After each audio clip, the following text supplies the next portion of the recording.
feel like this is going to be pretty good as a driver. Very safe. But there is still one more thing as a driver that I don't like that causes me a little bit of unsafety factor driving down the road. And of course that's going to be this radio. It has these buttons on there that are very, very difficult to know what they do. And I've been very unpleased with it. Though I do always like having a volume knob. I hate buttons for volume. So I did put this together. A new dash radio to put right here, but I wanted to make it a little bit more future-proof. Which honestly, as a technician, those single DIN radios that would come out and then the screen would pop up, I found those to be a little bit problematic. The motors start to break. You turn the radio off, you have to wait for the whole thing to go down, back up and out. It gets kind of annoying, then you have to adjust the screen on it for the right tilt. So I don't really like them too much, and then when you go to hit the screen, it's got a lot of bounce to it as a touch screen, so I did want to go with a full screen option. This is the first one I got. It's from Jensen. Jensen's kind of a decent name in RV. So it has a touch screen on it, but it only takes a single DIN installation, and the head or the screen you can adjust wherever you'd like it to be. Installed these before, and I have been quite pleased with them. Obviously, it does have Bluetooth connectivity. It does USB mirror, but I don't know if it does Android Auto and Apple Dash. Yeah, so not saying that it's only 240 watts. My biggest problem is that I looked at the reviews on it, and within the last year, they said a lot of the reviews were saying that the Bluetooth connectivity has been spotty. So I will not be installing this one. I got this radio instead. Now, this is SSL. It's a no brand for me. It's a rebranded Boss Audio.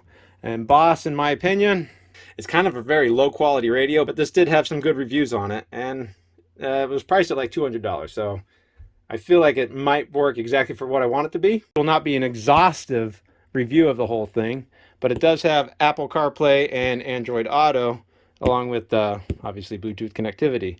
I don't know if it has built-in navigation on it or not. It's not really that big of a deal to me. In fact, I'd prefer not to, so I don't have to install a GPS antenna on the roof. Now, the other features I did like about it was 340 watts, and I think the screen looks a lot more slick to me. It looks very modern and sleek. So this is basically the screen. It has a volume knob, which is something I'm always looking for. It has a home button, and the rest of it's going to be touchscreen.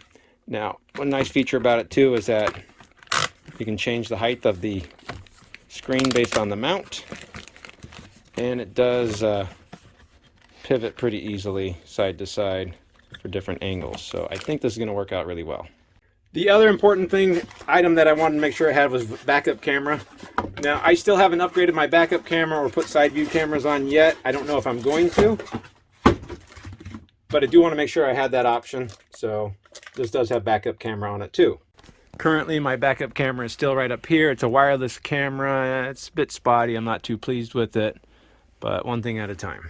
And I'm just losing the sun, so I gotta hurry. It's a beautiful sunset though. Now, for lack of a better word, this is kind of the hideaway unit. It just replaces the single DIN radio that's going to be in there. And then the head unit itself will just slide inside right there.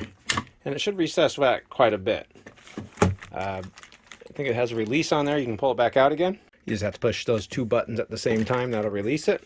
And it still has a standard sleeve to mount the whole thing. So we just have to pull that out. And I need to wire it up. So let me get over to the dash. I'll pull the old radio out. This is a nice Kenwood, but I think I'm going to be happier with the other one. So just pull off the faceplate there.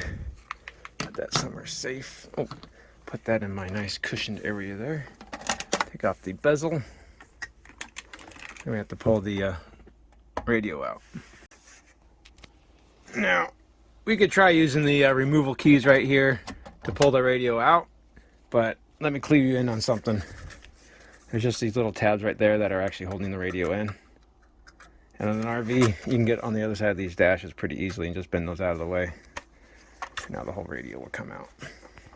Just like that. Pull the radio out. And then now, it won't lock into place unless you bend them back a little bit. So much easier.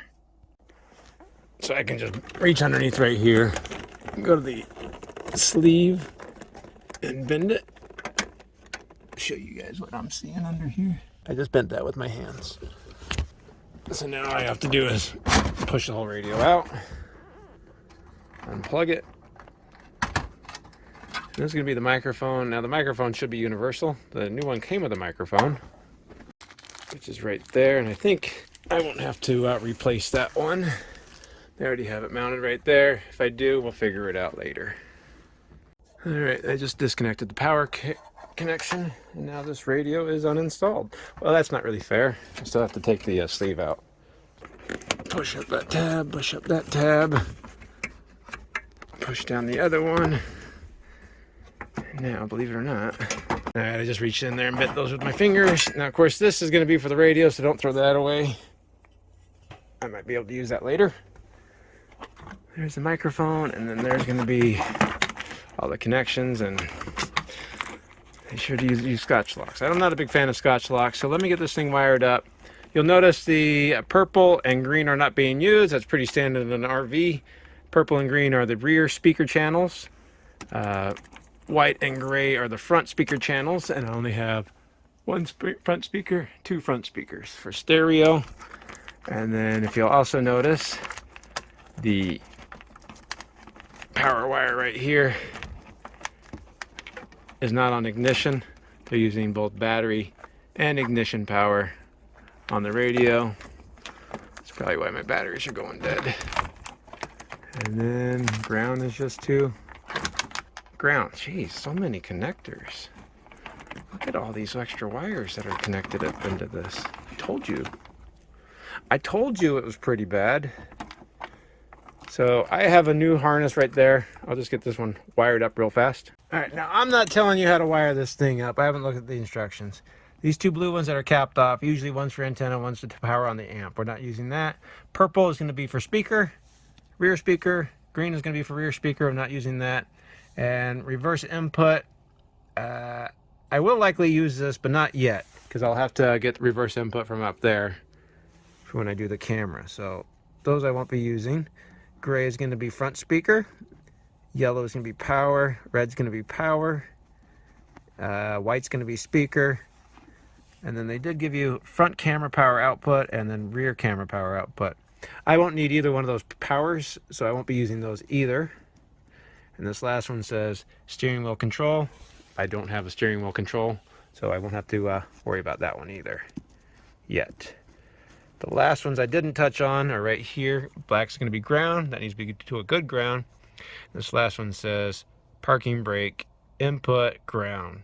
This is where I put the disclosure that I'm not telling you to do this, but what I'm going to do so I don't have to look for a park brake on an air brake system, and because often I do want to use some of the features that are disabled when the park brake's not on these systems, I'll just be hooking park brake straight up to ground, so it's already grounded, so it thinks the park brake's always on.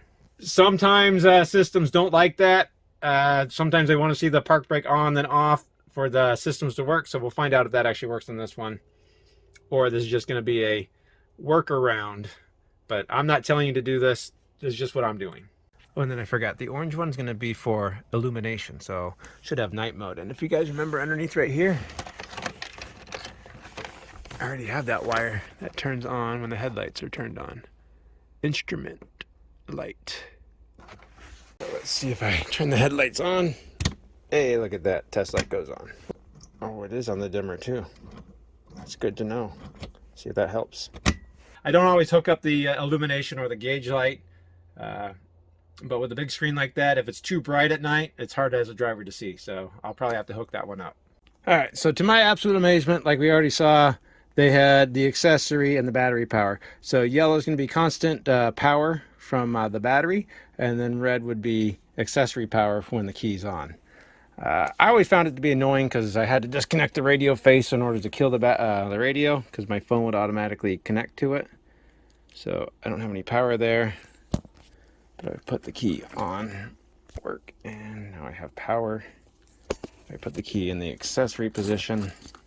The silver leaf's not working, but I still do have power there, so I will be doing that. And then also, because I know you guys are gonna want to know why. I'm using the Wago lever connectors right here. I find these to be really pretty handy if the wires are big enough. But look at that, you can put wires on there and connect them with one hand. And if I need to take this apart down the road, I can take it all apart. These are reusable connectors. I highly recommend changing your life to these. Look at that, simple, easy. You get the rest of this wired up. Oh, also on these harnesses where I'm not going to be using some leads like for the speakers and reverse leads, I still like to cap them off rather than just tape them together because I don't want them shorting against anything metal that might be back there, and I think it looks cleaner too. So if you ever hear anybody talking about Wago connectors, these are the Wago connectors. They replace a lot of different connectors, including wire nuts, to a lot of electricians' disagreement, but I have found these to be extremely useful, and they even make three-way ones or even bigger ones.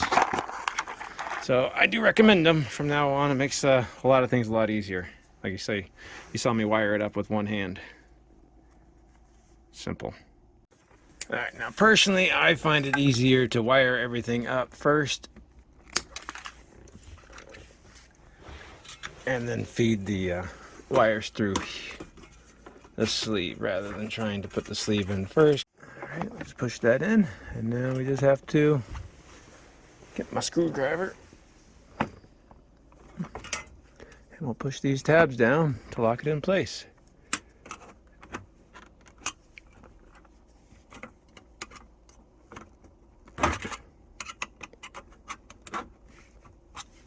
Now in years past you would have had to add a support in the back because the radios were quite heavy, but I don't think it's going to be important on this one.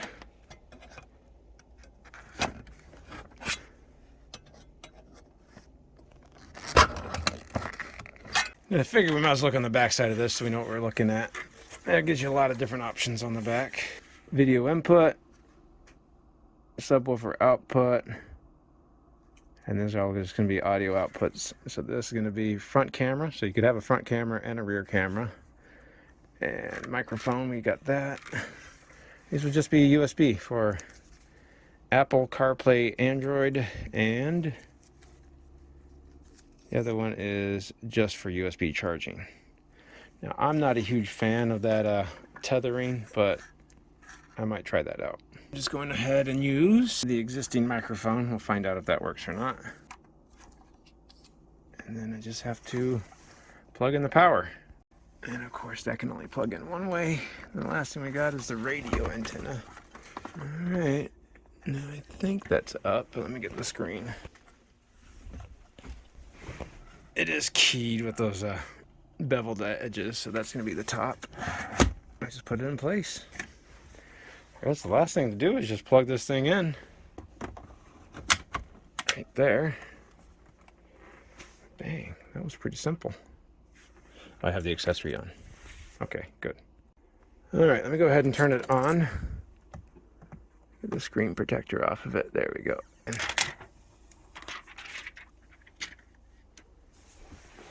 And of course you can move it whichever way we want.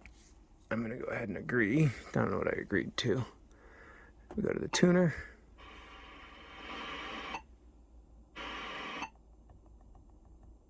Oh, some classical music here. Okay, that's pretty good. Home button, very easy. So one day I'll get a backup camera hooked up to it. And AV in. All right, so I can still hook up something to RCA if I want to, because that park brake, let me just make sure. Park brake. Yeah, doesn't say I don't need to connect it up. All right, so let me do, turn on the headlights, see what happens. Oh, it dimmed. Did you see it dim? Okay, well, it automatically dimmed. And probably a lot more. This is very responsive, so I do like that part so much. All right. So far, I'm very pleased with that, guys. It really dresses up the dash quite a bit, too. And it is adjustable, and it's not in the way of anything. It does have quite the glare or a high gloss finish on it, but that was pretty easy to do. I can not explain to you how much I like having a knob. That's the mute button. Okay. Very nice. If I go back to tuner. Alright, I think I'm going to have to play with this quite a bit, but it doesn't look like it has integrated navigation, which is good, because that makes sense, because that's why you have Android Auto or Apple CarPlay. And that's the important one right there, but I haven't connected my phone. So this is going to be very nice, guys. I've definitely made a mess of my RV with all these dash upgrades, but the thing is, I'm going to be heading to California tomorrow, and I wanted to make sure everything was kind of ready for me, because as a driver, it's very important that I feel comfortable driving down the road.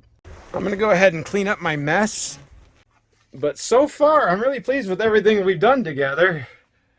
This makes this dash very usable. I mean, I love this RV quite a bit, but that radio was very difficult to operate. It never turned off, which I think was killing my battery on the RV. It's another problem we'll be working with together. And of course, if I was in the shop area and I did have it hooked up, or the radio plugged in, all of a sudden I'd lose phone connection, which was very frustrating too, because I have to come inside the RV and disconnect the radio. I will be sending this radio back and returning it. This is the radio I got. They're calling it the DDCP-A-S. I'll be doing, I won't do an in-depth review of it, but what I will tell you is this much. So far, it was a very easy installation. I do like its appearance. All right, now 2 things I did forget about this is, don't forget, this can slide up and down. And I think, looking from the side here, have a better appreciation of how it looks in the dash. I'm pretty pleased with the way it looks. Walking in, I have quite a bit of room. I'm not hitting that, I'm hitting the steering wheel, if anything. And driving down the road, very, very visible. Normally I don't have the steering wheel quite right there, maybe right about there. But I can tell you what I was pleased to find was that the Android Auto and USB charger cables are more than long enough to get down to here into this little cubby hole that I made. They're already filled up with a whole bunch of stuff. Of course, my drink holder right there works perfectly. There's a whole purpose of this entire project from the get-go. The USB charging right there, I'm pretty pleased with the way it works out. I will take this to California. We'll check back in and we'll see how it worked on the way to California. Then hopefully that'll be the last big upgrade I want to do on the dash. I have ideas about things I'd like to do, but I think this is going to be enough for now. Well, we're about halfway to my destination. I gotta say, I've been pretty pleased with the radio. I did connect my phone up to the Android Auto. Worked great. My big problem with Android Auto is always once you hook up with the USB, it doesn't seem to ever work off Bluetooth again. That wasn't a problem with this. I can also say this was the easiest hands-free Bluetooth connectivity I've ever had in my life. I can't explain it. The interface is very easy to work. And like I said, with those flip-up screens, they bounce quite a bit. But this, you can actually rest your hand on it and push the buttons very easily. Even the equalizer setups, I already have presets for it. It's very easy to access all the quick connections. The only thing I did find out is that that microphone for the Kenwood unit is not compatible with this one, so I do have to switch that over. Driven, let's see. We've driven 256 miles so far. My cup holder has worked flawlessly. I'm able to put my wallet in there. I don't like driving with the wallet in my pocket. And my cups have been held very securely. Overall, I'm extremely pleased with all the work that I've done on this. I still do want to hook up a backup camera to here, but I like having the backup camera up here all the time. That way, if I ever do upgrade to side view cameras, if I did the turn signal, I don't lose the backup camera, and there's no pause or delay on any of that. So I do want to keep doing that. I am playing around with the idea, because this does have front camera input, to maybe put in a front camera at the roof, because it is really nice to see if you can clear an obstacle and you don't just have to guess. I'm thinking about it. We'll see. I don't know. Some people would say I could just get an iPad or a tablet to do everything like that, but I don't want an iPad or a tablet. I don't find them to be that user-friendly for one little application, whereas that touchscreen, all I need it for is a screen and it's built in. And at $200, it's quite disposable and upgradable. I've seen too many problems with tablets and iPads where this lock screen gets locked and it's bricked. You can't use it anymore, or the screen swells because it got too cold. I don't need it. I think that screen's all I'm gonna need. On the side of the road here, and quick update. I was able to take out the Kenwood microphone. So I put the microphone for this head unit right there, using a screw to secure it to the dash, where it would have been anyways. Pretty pleased with that, and that should be right in my speaking area. I kind of feel like I deserve to show you guys some of these features on here, on the setup here. The display, you can adjust all the brightness settings for it, and the same with that camera. You can actually turn everything on and off. It even has parking assist guides, and it's a very responsive touchscreen. I'm very pleased by it. It's got a high gloss to it, obviously, but not too much to be done about it. Then I will say that the sound quality doesn't seem to be awful. These speakers that I have need to be replaced anyways. They're over 20 years old and they're only Magnedyne, so bad quality speakers anyways, but I've been enjoying the sound coming out of it. I only have 2 speakers, so that's the only thing that it's doing, so I can't say whether or not it's great sound quality, but more than enough for the driver and passenger to hear. SSL. Never heard of them, but like I said, you can move this wherever you want and pivot it. So much better than those screens that pop out. And I didn't even point out to it, there's like a curved surface back here. This is a good place to rest your hand too when you're pushing buttons. All right, thanks. Turn out the dash fan so you guys can appreciate it. Heading back to the shop, and with a pretty smooth road, just pretty quiet in here.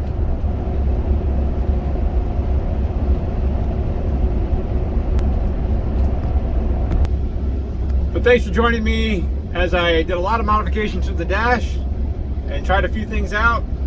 Got a little bit creative. We went on a quick little vacation to California. I think everything was a success, and I really had a great time. While I might have said the radio was pretty easy, a few too many times, it really was that easy. Thanks a lot for watching, guys. Bye.